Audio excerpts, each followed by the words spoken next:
Bismillahirrahmanirrahim. Assalamualaikum warahmatullahi wabarakatuh. Mau izin Mbak, izin memperkenalkan diri.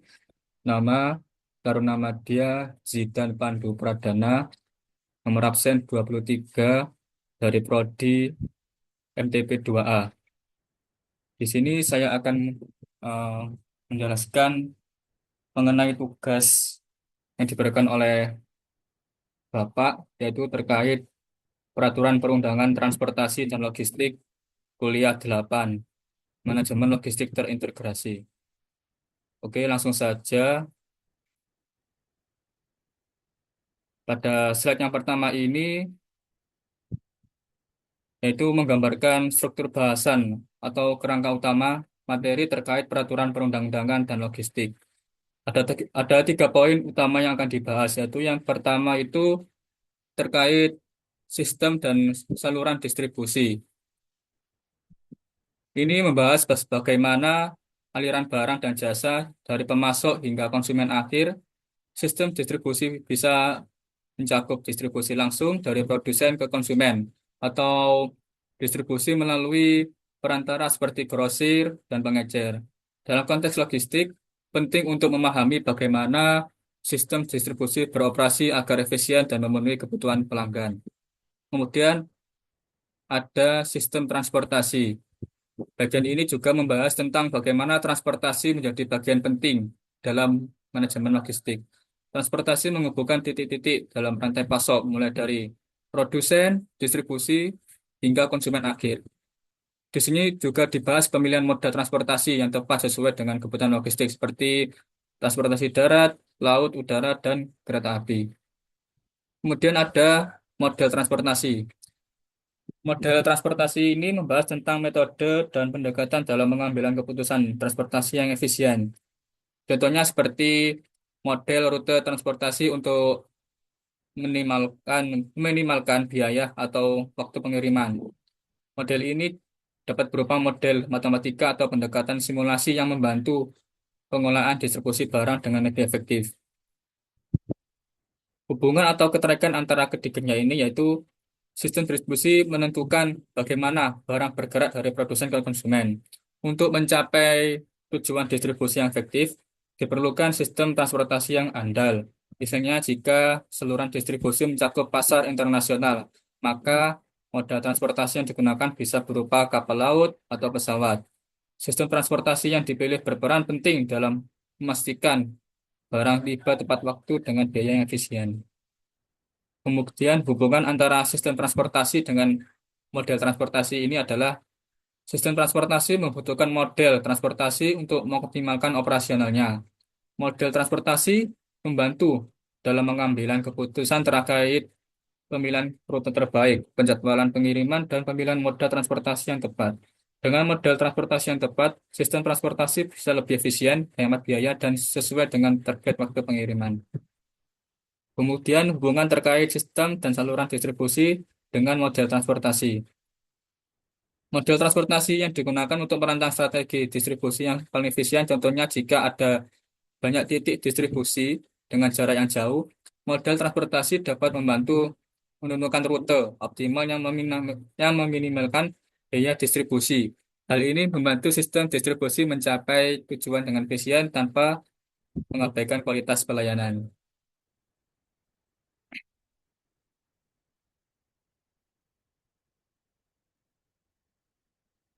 Kemudian kita akan membahas terkait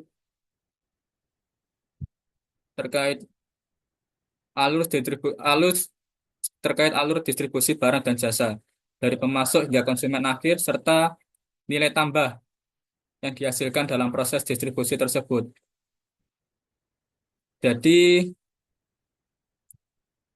alur distribusi barang dan jasa ini terdapat ada 5, yaitu yang pertama pemasok. Pemasok ini yang menyediakan barang atau jasa yang akan didistribusikan kepada konsumen akhir. Dalam logistik, pemasok bisa berupa produsen atau distributor utama. Kemudian ada yang namanya distribusi channel. Distribusi yang menghubungkan pemasok dengan konsumen akhir. Bisa melalui perantara seperti grosir, pengecer, atau langsung ke konsumen. Kemudian ada yang namanya carrier. Carrier ini adalah seperti penyedia jasa, pengangkutan atau transportasi yang memindahkan barang dari pemasok ke konsumen. Carrier ini bisa berupa perusahaan transportasi darat, laut, udara, maupun kereta api. Ada barang dan jasa. Distribusi tidak hanya terkait barang fisik tetapi juga jasa. Barang bergerak secara fisik melalui jalur distribusi, sedangkan jasa lebih bersifat intangible tetapi tetap memberikan nilai tambah. Kemudian ada konsumen akhir. Konsumen akhir ini adalah pihak yang menerima barang atau jasa setelah melalui proses distribusi. Konsumen akhir bisa berupa individu atau organisasi yang membutuhkan produk tersebut. Kemudian ada yang namanya nilai tambah dalam distribusi. Nilai tambah dalam distribusi ini adalah manfaat yang dihasilkan dari proses distribusi yang efektif dan efisien. Nilai tambah ini mencakup beberapa aspek utama, yaitu yang pertama ada lokasi atau tempat. Lokasi atau tempat ini memastikan barang tersedia di tempat yang tepat dan dekat dengan konsumen sehingga mempermudah akses. Contohnya distribusi barang di minimarket yang mudah dijangkau. Kemudian waktu. Waktu ini berkaitan dengan ketepatan waktu pengiriman sesuai dengan kebutuhan konsumen. Contohnya barang kebutuhan pokok yang cepat sampai sebelum masa kadaluarsa. Kemudian ada utilisasi alat. Jadi ini pemanfaatan peralatan transportasi dan teknologi secara maksimal untuk memperlancar proses distribusi, misalnya penggunaan gudang otomatis atau alat angkut modern. Kemudian ada efisiensi biaya. Efisiensi biaya ini menurunkan biaya distribusi melalui rute yang optimal, seperti pemilihan moda transportasi yang tepat dan pengelolaan inventaris yang efektif.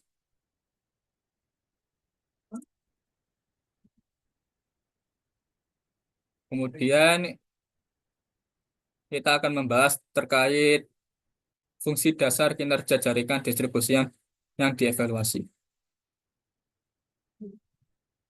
Jadi pada poin yang pertama yaitu terkait menyediakan nilai tambah.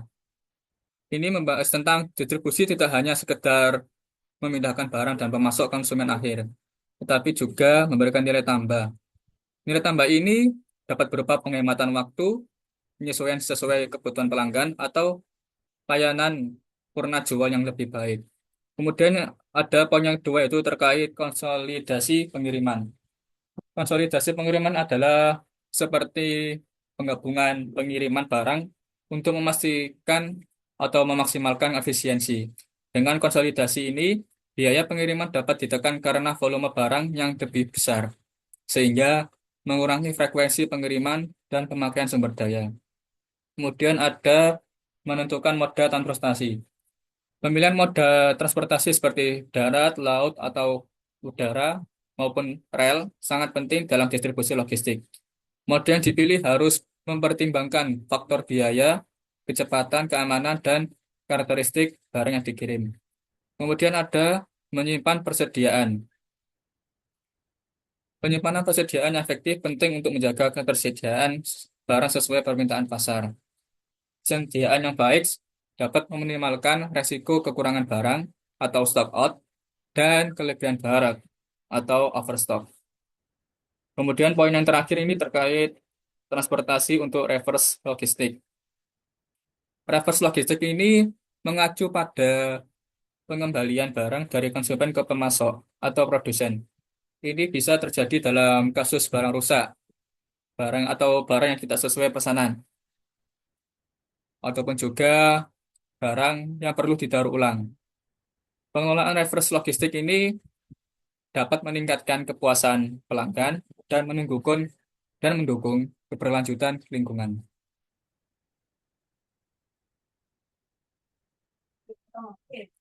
Jadi keterkaitan antara kelima poin tersebut ada fungsi pada poin menyediakan nilai tambah. Fungsi ini menjadikan utama untuk seluruh proses logistik.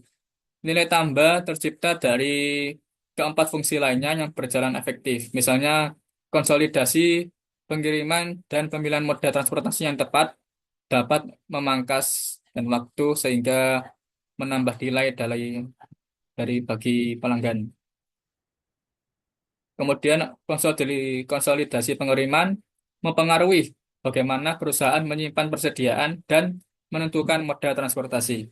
Dengan menggabungkan pengiriman, perusahaan dapat mengoptimalkan kapasitas transportasi, mengurangi frekuensi pengiriman, dan menurunkan biaya, yang pada akhirnya meningkatkan nilai tambah bagi pelanggan melalui efisiensi biaya dan ketepatan waktu. Kemudian, keputusan moda transportasi berpengaruh langsung pada konsolidasi pengiriman, serta tingkat persediaan yang perlu disiapkan. Misalnya, moda transportasi yang lebih lambat tapi berkapasitas besar dapat mengurangi biaya pengiriman, tetapi memerlukan penyesuaian stok agar barang tetap tersedia. Dengan moda transportasi yang optimal, maka reverse logistik juga bisa lebih mudah dijalankan jika dibutuhkan. Kemudian, eh, hubungannya dengan persediaan yang tepat membantu. Jadi, persediaan yang tepat ini membantu menjaga kelancaran proses distribusi. Jumlah dan lokasi penyimpanan persediaan akan mempengaruhi frekuensi pengiriman dan kebutuhan konsolidasi. Selain itu, persediaan yang terkelola dengan baik mendukung nilai tambah karena konsumen bisa mendapatkan barang tepat waktu, dan pengelolaan persediaan juga menentukan skema reverse logistik, misalnya dalam hal retur atau barang rusak. Kemudian poin yang kelima terkait proses reverse logistik juga perlu dipertimbangkan konsolidasinya. Pemilihan moda transportasi yang sesuai serta kapasitas gudang untuk menampung barang-barang yang dikembalikan. Keberhasilan reverse logistik berdampak pada nilai tambah perusahaan karena membantu menjaga kepuasan pelanggan sekaligus berkontribusi pada keberlanjutan lingkungan. Oke, pada slide selanjutnya yaitu terkait strategi pengiriman barang. Yang pertama yaitu direct shipping. Apa sih direct shipping itu? Direct shipping ini seperti misalnya saja barang dikirim langsung dari pemasok. Pemasok ini yang disebut adalah produsen ke konsumen akhir tanpa melalui perantara atau gudang distribusi.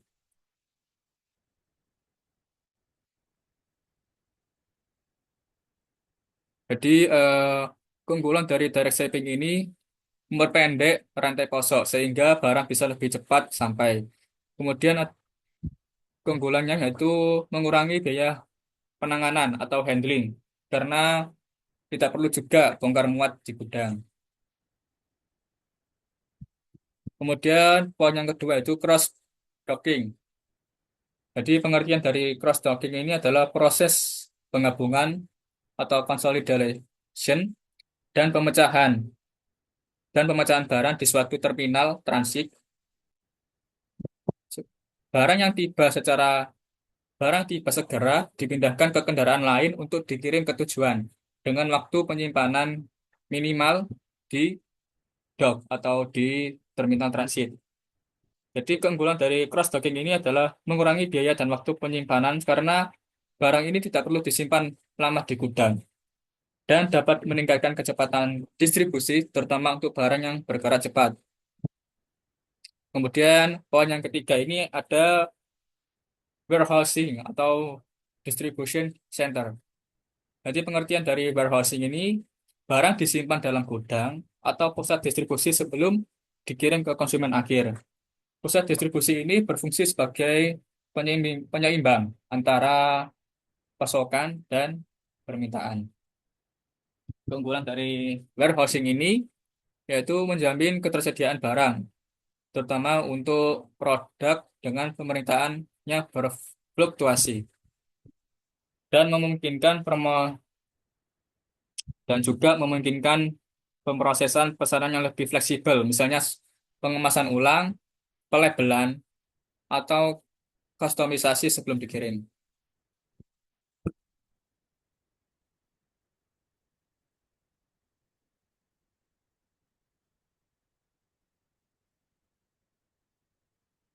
Jadi, direct shipping dengan cross docking ini, jika di direct shipping tidak efisien, misalnya saja volume barang kecil atau banyak destinasi, perusahaan dapat menerapkan cross docking agar barang-barang terkonsolidasi lebih dulu, lalu dikirim secara efisien.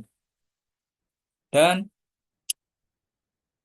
perusahaan dapat menerapkan direct shipping ini untuk barang-barang tertentu yang sifatnya pesanan khusus atau bernilai tinggi. Sedangkan barang-barang yang dengan permintaan berfluktuasi dapat disimpan di gudang atau distribusi center. Dalam hal ini yaitu direct shipping untuk menjaga ketersediaan. Selain itu, suatu gudang dapat memiliki area khusus untuk cross docking, di mana barang-barang yang tiba bisa segera dikirim tanpa perlu disimpan. Dengan demikian, fasilitas gudang tidak hanya berfungsi sebagai tempat penyimpanan, tetapi juga sebagai pusat konsolidasi atau pemisahan barang. Oke, slide berikutnya yaitu terkait struktur distribution channel.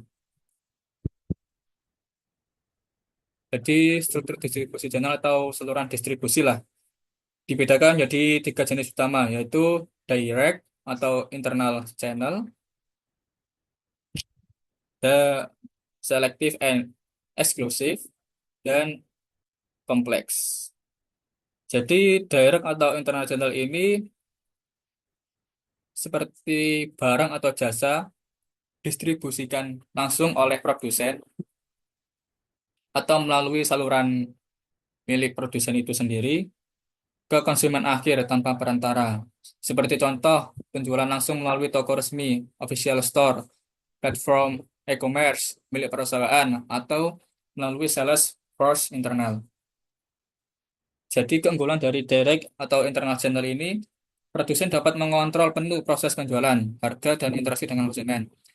Margin keuntungan bisa lebih tinggi karena tidak tidak ada biaya, tidak ada biaya lagi untuk perantara.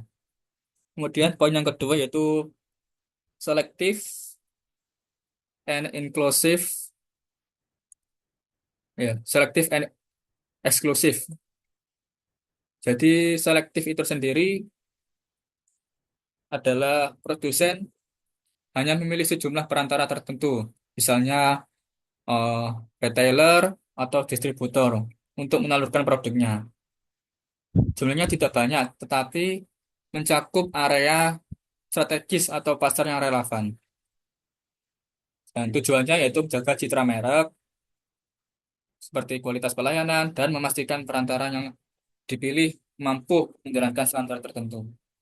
Kemudian pengertian eksklusif. Eksklusif ini berkaitan dengan produsen menunjuk satu atau sangat sedikit perantara di wilayah tertentu. Keunggulannya yaitu pengendalian yang lebih ketat atas bagaimana produk dipasarkan dan dijual. Membangun loyalitas perantara dan pelanggan karena mereka merasa menjadi bagian dari jaringan eksklusif. Kemudian kompleks. Kompleks ini artinya menggunakan banyak saluran dan berbagai perantara sekaligus. Dalam prakteknya bisa mencakup seperti retailer, e-commerce, marketplace, distribusi regional, agen, dan sebagainya.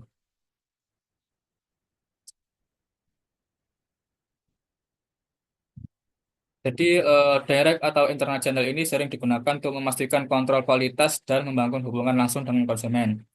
Sedangkan selektif atau eksklusif ini dipilih ketika produsen ingin menjaga brand image dan memiliki kendali yang lebih ketat terhadap penjualan. Sedangkan kompleks ini kompleks channel ini cocok untuk produk dengan pasar yang luas, kebutuhan diversifikasi yang tinggi, atau ketika produsen ingin memaksimalkan akses ke berbagai segmen. eh, pada konteks tingkat kendali. Jadi direct internal ini memberikan kendali penuh pada produsen, tetapi jangkauan pasar bisa terbatas. Sedangkan selective atau eksklusif ini tetap memberikan kontrol cukup kuat sambil menjaga citra merek. Namun pasar yang dijangkau lebih kecil. Sedangkan kompleks ini memungkinkan jangkauan pasar luas, tapi kontrol produsen berkurang karena banyak pihak terlibat.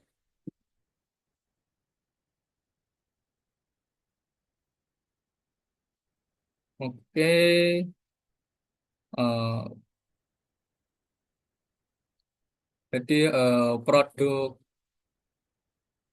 premium atau produk premium atau bercitra tinggi ini lebih cocok memakai strategi selektif atau eksklusif untuk menjaga nilai eksklusivitas. Sedangkan produk massal atau dengan volume tinggi kerap memanfaatkan kompleks channel agar distribusinya menyeluruh. Jika produsen ingin hubungan langsung dengan pelanggan, misalnya produk custom, maka direct atau internal channel jadi pilihan utama. Oke, oke. Oke, selanjutnya yaitu terkait channel dependence. Ya, jadi channel dependence ini menggambarkan tingkat ketergantungan dalam saluran distribusi atau yaitu ada 3 poin utama yaitu single transaction, konvensional, dan network supply. Single transaction ini artinya hubungan antara pemasok dan pembeli cenderung bersifat jangka pendek dan berorientasi pada suatu transaksi saja. Dan juga tidak ada komitmen untuk kerjasama jangka panjang, sehingga tiap transaksi bisa dinegosiasikan ulang secara bebas. Bebas. Kemudian konvensional ini artinya hubungan saluran distribusi tradisional, di mana produsen, grosir, pengecer, dan konsumen masing-masing entitas berfungsi secara relatif mandiri, namun masih terikat satu sama lain dalam alur rantai pasok. Kemudian poin yang ketiga ini adalah network supply. Jadi artinya tingkat kolaborasi dan integrasi lebih tinggi dibandingkan dengan saluran konvensional. Menggunakan teknologi informasi dan komunikasi untuk berbagai data, misalnya data permintaan, stok, jadwal produksi secara real time, dan di antara mitra dalam rantai pasok.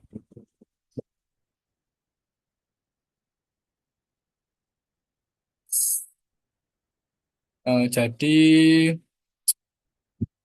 channel dependency ini dapat dilihat sebagai tahapan atau spektrum dari hubungan paling sederhana hingga paling terintegrasi. Single transaction ini menekankan fleksibilitas namun minim kolaborasi. Sedangkan network supply ini menuntut komitmen dan kolaborasi tinggi, namun menawarkan efisiensi dan sinergi yang lebih besar. Sedangkan konvensional ini berada di tengah-tengah, di mana masih ada hubungan jangka panjang antara pemain rantai pasok, namun belum terintegrasi.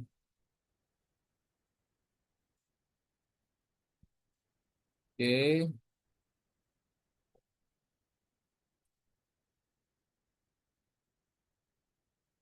jadi pelaku rantai pasok ini bisa beralih dari single transaction ke konvensional atau network supply seiring pertumbuhan bisnis dan peningkatan kebutuhan kolaborasi. Eh, Jika perusahaan sudah memiliki sumber daya dan kepercayaan yang cukup, mereka dapat meningkatkan tingkat kolaborasi menuju model network supply.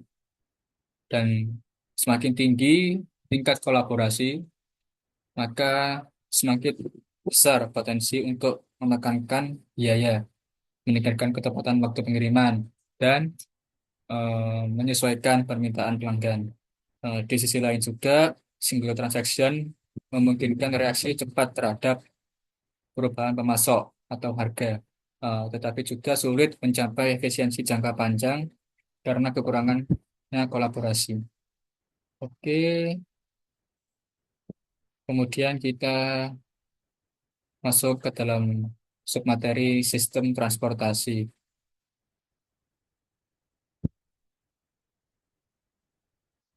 Jadi, gambar ini menggambarkan trade-off antara jumlah fasilitas distribusi dan biaya yang terkait seperti biaya gudang, inventory, tenaga kerja, dan transportasi. Jadi, fasilitas distribusi sedikit atau ke kiri. Biaya transportasi tinggi karena jarak distribusi ini lebih jauh. Biaya operasional lebih rendah karena sedikitnya fasilitas yang dikelola. Kemudian, layanan kepada konsumen lebih terbatas. Kemudian, fasilitas distribusi banyak atau ke kanan. Jadi, pengertiannya di sini, biaya transportasi menurun karena lebih dekat dengan konsumen. Biaya operasional meningkat karena jumlah gudang, tenaga kerja, dan inventory yang perlu dikelola lebih banyak. Layanan kepada konsumen meningkat karena jangkauan pada distribusinya ini lebih luas. Oh, untuk mencapai efisiensi yang optimal, perlu perusahaan perlu menentukan jumlah fasilitas distribusi yang bisa memberikan pelayanan maksimal dengan biaya minimal. Tantangan utama dalam perencanaan sistem transportasi dan distribusi. Oke, Pada slide ini terdapat dua kurva yang menunjukkan pengaruh penambahan fasilitas distribusi terhadap biaya transportasi dan waktu untuk memenuhi permintaan konsumen. Yang pertama, ada kurva biaya transportasi yang ditandai dengan garis hitam. Biaya transportasi relatif tinggi karena jarak pengiriman jauh atau rute distribusi yang terbatas yang harus dikirim dan satu atau sedikit gudang ke arah area konsumen tersebut. Lalu, dengan bertambahnya gudang atau pusat distribusi, jarak pengiriman ke konsumen lebih pendek. Ditanya biaya transportasi cenderung menurun karena lebih efisien dan volume pengiriman berjarak menjadi lebih hemat. Sampai titik tertentu, penambahan fasilitas masih berdampak positif dalam menurunkan biaya transportasi. Jika fasilitas terlalu banyak, koordinasi, manajemen rute, dan pengiriman skala kecil ke masing-masing fasilitas bisa meningkat lagi sehingga biaya transportasi dapat naik kembali. Yang kedua, ada berupa waktu untuk memenuhi permintaan konsumen yang ditandai dengan garis biru. Meskipun jarak pengiriman jauh, proses pemenuhan permintaan mungkin lebih sederhana, namun waktu pengiriman ke lokasi yang jauh bisa cukup lama. Juga semakin banyak gudang yang lebih dekat dengan konsumen, seharusnya waktu pengiriman menjadi lebih singkat. Namun pada praktiknya, makin banyak fasilitas juga dapat menambah kompleksitas manajemen. Jika tidak dikelola dengan baik, bisa saja justru menambah waktu pemenuhan sama. Nah, pada grafik ini, garis biru ditujukan naik seiring penambahan fasilitas. Ini menandakan bahwa setelah titik tertentu, kompleksitas pengelolaan jaringan distribusi dapat menyebabkan waktu pemenuhan permintaan kembali bertambah. Ketika ada makna trade-off dan keseimbangan. Trade-off adalah titik di mana penambahan fasilitas masih menguntungkan, tetapi jika berlebihan justru memicu peningkatan biaya dan waktu karena kompleksitas yang tinggi. Perusahaan perlu mencairkan titik optimal di mana biaya transportasi bisa ditekan seminimal mungkin tanpa menyebabkan waktu pemenuhan permintaan melonjak jika kompleksitas berlebihan. Kesimpulannya, Grafik ini menegaskan pentingnya perencanaan jumlah dan lokasi fasilitas distribusi yang tepat. Terlalu sedikit fasilitas menyebabkan biaya yang tinggi dan waktu pengiriman lama. Sedangkan terlalu banyak fasilitas bisa meningkatkan kompleksitas sehingga waktu pemenuhan pesanan kembali naik dan biaya total membengkak. Memahami pola kota ini membantu mengambil keputusan untuk menemukan keseimbangan terbaik untuk kinerja logistik yang efisien sekaligus memenuhi kebutuhan konsumen dengan cepat.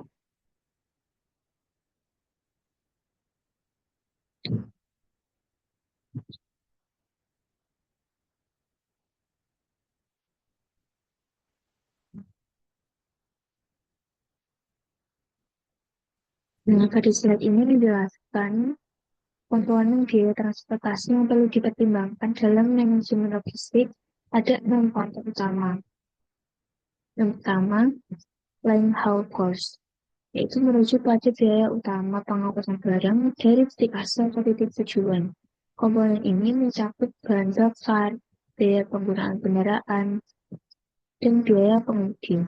Semakin jauh jarak pengiriman, maka semakin besar line haul cost yang harus dikeluarkan. Yang kedua ada jenis, volume, dan berat barang. Jenis barang, biasanya seperti barang yang berbahaya, mudah rusak, atau bernilai tinggi yang membutuhkan perlakuan khusus dan mempengaruhi biaya. Semakin besar dan berat muatan, maka semakin tinggi biaya transportasi karena memerlukan mode transportasi tertentu. Yang ketiga, loading atau unloading. Proses bongkar muat di titik asal, nanti antara gudang dan di titik tujuan. Mencakup biaya tenaga kerja, peralatan, dan waktu yang dibutuhkan untuk memindahkan barang ke dan dari kendaraan. Jika barang memerlukan penanganan khusus, misalnya coating untuk produk beku, maka biaya loading atau unloading bisa lebih tinggi. Yang keempat, ada administrasi, perizinan, dan pajak. Komponen ini meliputi biaya dokumen, biaya perizinan, serta pajak. Faktor ini sangat signifikan pada pengiriman lintas negara, di mana prosedur pekabrianan ini dan perpajakan lebih kompleks. Yang kelima ada penanganan produk. Komponen ini adalah biaya untuk menjaga kualitas dan keamanan barang selama proses pengiriman. Bisa mencakup pengawasan khusus, asuransi, sistem pendingin, atau metode penanganan lainnya. Semakin sensitif atau bernilai tinggi suatu barang tersebut, maka semakin besar kebutuhan perlindungan dan asuransi. Sehingga biaya untuk yang terakhir ada faktor eksternal, meliputi harga bahan bakar, kondisi infrastruktur, cuaca, regulasi pemerintah, dan kondisi ekonomi.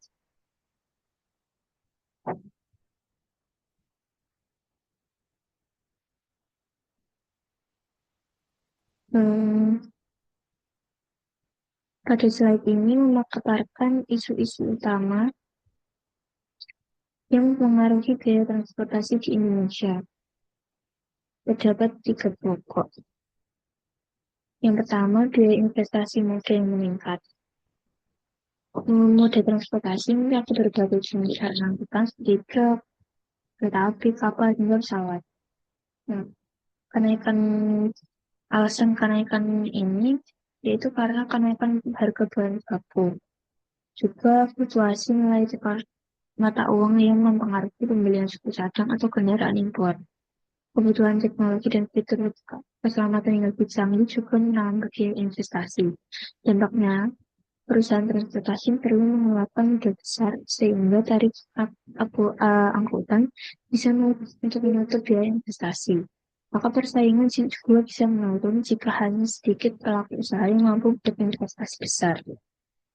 Yang kedua, belum adanya standar baku untuk menentukan tarif. Belum terdapat panduan atau regulasi yang seragam dan menyeluruh untuk menentukan tarif angkutan, khususnya di sektor darat.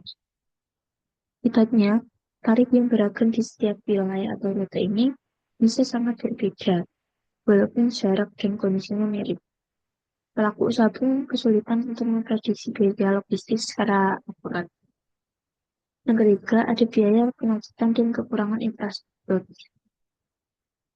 Kemacetan menambah waktu tempuh dan konsumsi bahan bakar, sehingga biaya operasional pun meningkat. Akibatnya terjadi ketidakpastian jadwal pengiriman dan keterlambatan. Lalu untuk kekurangan infrastruktur, seperti jalan, pelabuhan, atau bandara yang tidak memadai, menghambat arus barang, juga meningkatkan biaya perawatan kendaraan dan menurunkan efisiensi logistik. Simpulannya, ketiga isu ini membentuk lingkaran yang saling mempengaruhi, seperti kekurangan infrastruktur dan kemacetan memicu kenaikan biaya operasional dan inflasi. Biaya investasi yang besar membuat tarif berpotensi naik, namun tidak ada acuan baku sehingga pasar jadi tidak stabil. Tarif yang tidak menentu ini menyulitkan pelaku usaha untuk merencanakan investasi dan mengoptimalkan layanan. Sementara infrastruktur tidak berkembang cepat karena iklim bisnis kurang kondusif.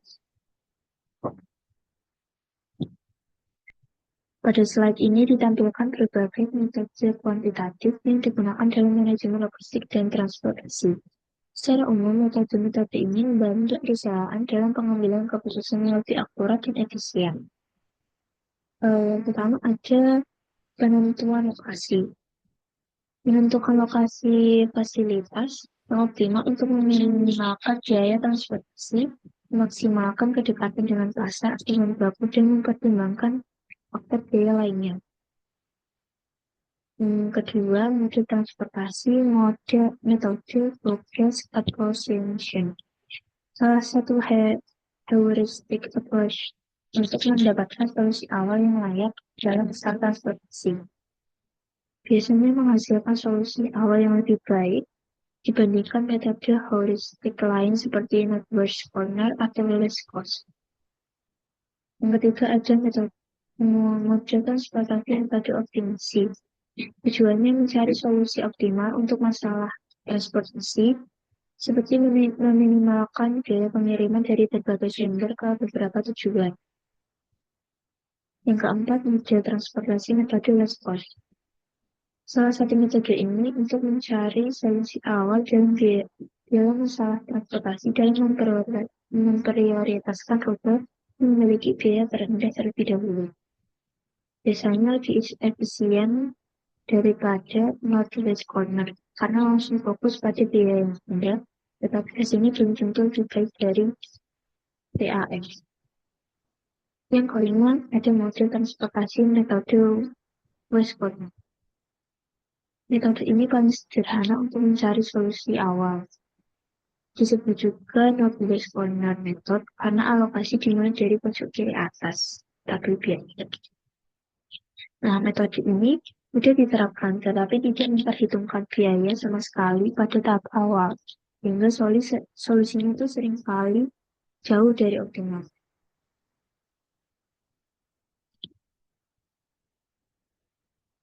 Terus, keterkaitan antara metode ini,